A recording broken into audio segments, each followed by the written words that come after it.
የህዝቡን ሀብት በሙሉ ጠቅልለው የያዙትና ኑሯቸውን በቤተ መንግስት ውስጥ ያደረጉ አርቲስቶች ከመሩ አይቀርስ እንደነርሱ ነው የሚያሰኝ ቅንጦት።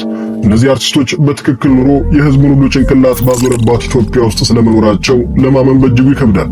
ቤቱም ኢትዮጵያ ውስጥ ነው ወይ በሚል ያጠራጥራል። የሺዎች ህልም የሆነና በርካቶች የሚመኙት ቅንጡ ህይወት እስከ 170 ሚሊዮን ብር የወጣበት መኖሪያ ቤት ባለቤት የሆኑት ሶስት አርቲስቶች ለጥቂት ደቂቃዎች አብራችሁን ዝለቁና እስከ 170 ሚሊዮን ብር የወጣባቸውን ቤቶች እናስቃኛቸዋለን።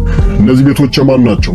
ንስቶቹ አርቲስቶች እንደምን ቢሰሩ እንዴት አድርገው በዚህ እድሜያቸው እንዲህ ያለውን ቤት ገዙት ብለን በግርምት የሀብታቸውን ምንጭም እንዳስሳለን። ከዛሬው አስደንጋጭ ስኬታቸው ጀርባ ያለውን ለእያንዳንዱ የዛሬ ማንነታቸው መሰረት የሆነውን ትናንታቸውንም እናስቃኛቸዋለን። የምንገልጠው ከባባድ ሚስጥርም ይኖረናል። አብራችሁን ዝለቁ። ከዚራ ነው ቤቴ ብትል ቤትሽማ ከዚራ አይደለም ቤተ መንግስት ነው የሚያሰኝ ቅንጡ መኖሪያ ቤት ሰርታ ቤተሰቦቿን ሁሉ ሰብስባ ትኖራለች።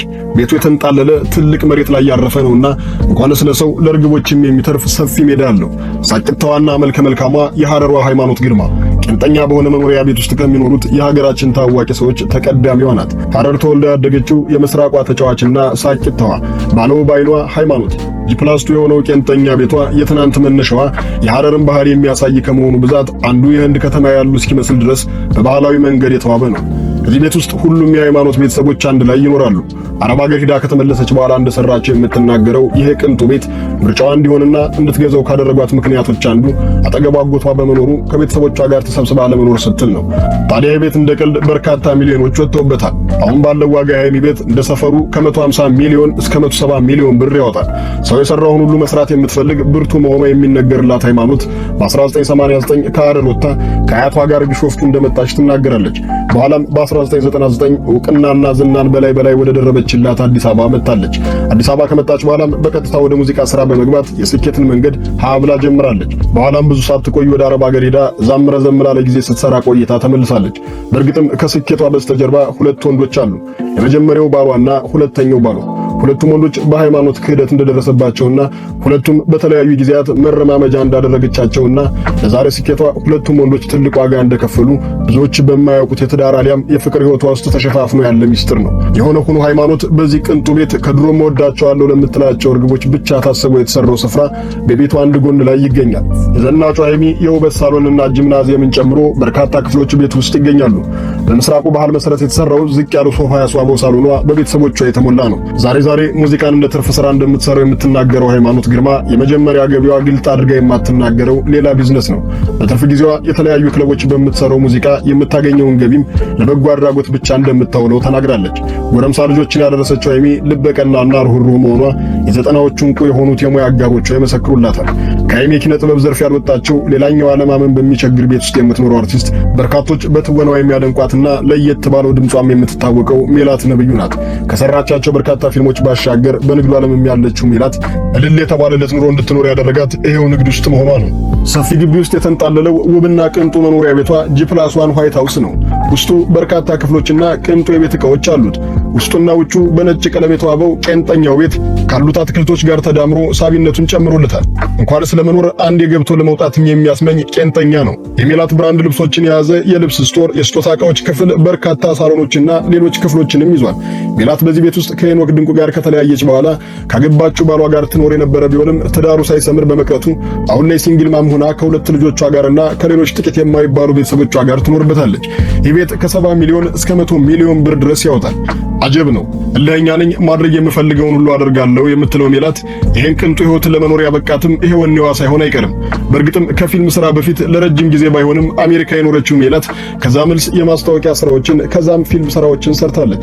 ከሰራቻቸው በርካታ የማስታወቂያ ስራዎች መካከልም የዚነት ቅባት፣ የውሃ የማስቲካና የውሃ ማጣሪያ ማስታወቂያዎች ይጠቀሳሉ። ከዛ በኋላም በርካታ ፊልሞችን ሰርታለች። በመንፈሳዊ ህይወቷ እጅግ በጣም ጠንካራ የሆነችው ሜላት ከሌሎች ባልደረቦቿ ጋር በመሆን 3 ቤተክርስቲያኖችን አሰርታለች። አሁን ላይ ከበፊቱ የበለጠ ጠንካራ እንደሆነች የሚነገርላትና የኦርቶዶክስ እምነት ተከታይ የሆነችው ሜላት የተለያዩ የቤተክርስቲያኒቱ መንፈሳዊ እንቅስቃሴዎች ላይም ስትሳተፍ ትታያለች። በዚህ ቅንጡ ቤት ውስጥም መንፈስን የሚያድስ የጸሎት ቤት አላት። ሜላት ነብዩ ከስራዎቿ በላይ ከትዳር ጋር በተገናኘ ስሟ በተደጋጋሚ ሲነሳ ዝናዋ ጣራ ነክቷል። ከዛ ባሻገርም በቅርብ ወደ ገበያ የወጣችበት በስሟ የተሰየመው ሽቶም ዝናዋን ያገነነው ሌላኛው ነገሯ ነው።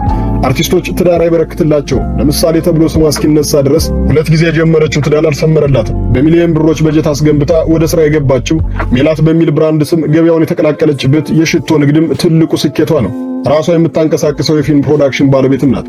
ታዲያ የሜላትን ሀብት ማግነንና ብዙ መደናገጥ አያሻም። ምክንያቱም የባሰ ቅንጦትና ምቾት አላትና ነው። የትም ኖረችትም የማንም ጆሮ ለሀብቷ ነገር ባዳ አይደለም። ኑሮዋ የንግሥት፣ ቤቷ ቤተ መንግሥት፣ በራስ መተማመኗም እንደ ወታደር ነው።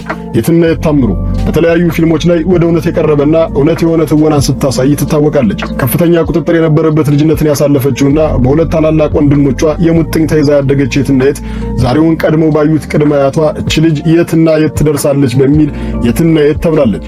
እሷም የቅድመ አያቷን ትንቢት ውሸት አላስባለችውም፣ ከፍተኛ ደረጃ ላይ ደርሳለች። ራስን ችሎ ስለመቆም ጠንከር ያለ አመለካከት ያላት የትናየት በገንዛ ቤቷ አብሯት ይኖር የነበረ ባል የነበራት ሲሆን ትዳራቸውን በፍች ካበቃ በኋላ በቅንጡ ቤቷ ውስጥ ከእናቷና ከልጆቿ ጋር ትኖራለች። የመኖሪያ ቤት ትልቅ ከመሆኑ ብዛት በውስጡ በርካታ የደህንነት ካሜራዎች የተገጠመለት ነው። በተለያዩ አትክልቶች የደመቀው ይህ መኖሪያ ቤት አሁን ባለው የናረ ቤት ዋጋ ከ100 ሚሊዮን በላይ ያወጣል። ከበርካታ የውጭ ድርጅቶች ጋር የምትሰራ የትናየት በስዊዘርላንድ ሆርክስ ፓትስ ፋሚሊ ኮንሰልቲንግ የተሰኘ ድርጅት እያቋቋመች ሲሆን በስዊዘርላንዶች ቢገነባም ባለቤትነቱ የራሷ የትናየት ታምሩ ነው። በራሷ ስምም እየተገነባ ይገኛል። በሀገር ውስጥም ቢሆን በግልና ከተለያዩ የውጭ ድርጅቶች ጋር በመሆን የተለያዩ ፕሮጀክቶች ላይ ትሰራለች። አዲስ አበባ ውስጥ ያለው ሆስፒታሏም ተጠቃሽ ነው። ይህ ለውጭ ሀገር ጉዞና ለመሳሰሉት ጉዳዮች ፈጣን ምርመራዎችን የሚሰራ ሆስፒታል ብቻውን የሚያስገባላት ገቢ ሌላ 2-3 ቄንጠኛ ቤቶችን ያስገነባታል። የገቢ ምንጯ በዛ እንጂ በፊልም የምታገኘው ገቢ ቢሆን ቀላል የሚባል አይደለም። እነዚህ 3 ዝነኞች እንደ ምሳሌነት ከፊት ሆነው ይጠቀሱ እንጂ አርት ውስጥ በመሆን አስደንጋጭ ቅንጡ ሕይወት የሚኖሩ ጥቂቶች አይደሉም።